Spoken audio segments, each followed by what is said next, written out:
If you're watching this, you're probably looking for a dog trainer right here in Kensington. It's really all about making daily life with your dog a little bit easier and a whole lot more fun for both of you. And this really gets to the heart of it, doesn't it? Our walks aren't always just a quiet stroll in the park. We're navigating our very specific local surroundings, and having a dog who's confident and well-behaved makes a world of difference. So first up, let's just talk about what life with a dog in Kensington actually looks like, because the best training is the kind that prepares our dogs for the world they see every single day. I mean, just think about a typical walk. You might be crossing a busy intersection on Connecticut Avenue, then suddenly you have to navigate around kids on scooters. You're trying to pass the coffee shop on Howard Avenue with all those amazing smells. Not to mention what happens when someone comes to your front door. Good training is really about teaching your dog how to handle these moments calmly and with confidence. Okay, so what are your choices when it comes to training? There are actually a few different ways to go about it, and the best one really just depends on your dog, your goals, and your family's lifestyle. Let's look at the main types. You'll usually see two big options: group classes and in-home training. Group classes?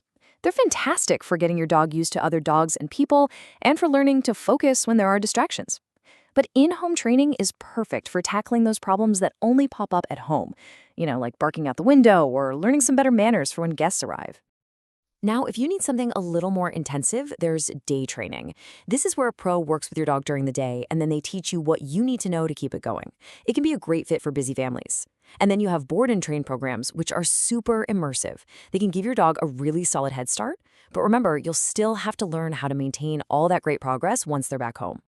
So you have an idea of the different formats, but how do you pick the right person? Choosing a trainer is a pretty big deal, so there are some key things you should be on the lookout for to make sure you're getting a real professional. Here's something that is really non-negotiable. You want a trainer who uses positive reinforcement. Plain and simple, this approach is about rewarding the good behaviors you want to see more of. It works, and even better, it helps build your dog's confidence and makes your relationship with them that much stronger. Okay, but beyond just their philosophy, how can you really tell if they know what they're doing?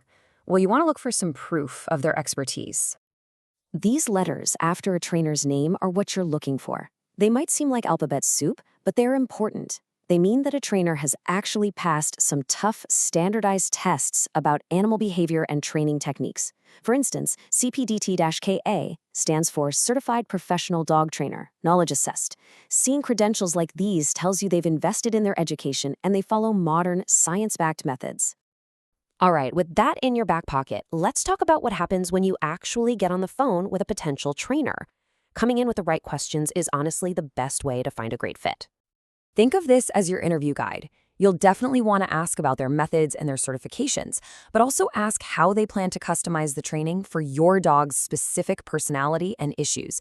It's also smart to ask what format they'd recommend and why, how they measure progress, and what's actually included in their pricing. And here's a big one. For any serious behavior issues, asking if they work with vets is a really good sign of a true professional. And of course, there's the practical side of things, the cost. This chart gives you a general ballpark of what to expect for different training services right here in our area. It's helpful to think of it less as a cost and more as an investment in a much more peaceful and enjoyable life with your dog. So, once you've started training, the next step, and the most important one, is putting all those new skills to use out in the real world. And we're lucky to have some really great spots nearby to do just that. These local parks are fantastic for practice. The dog parks, like the ones at Wheaton Regional or Cabin John, are perfect for working on recall and polite greetings in a safe, fenced-in area.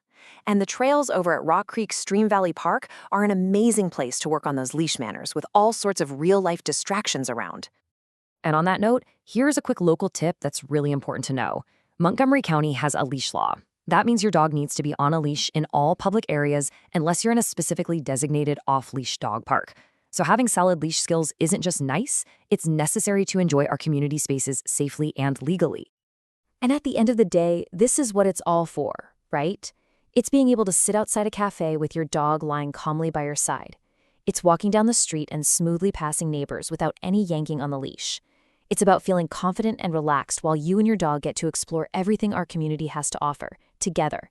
Happy training.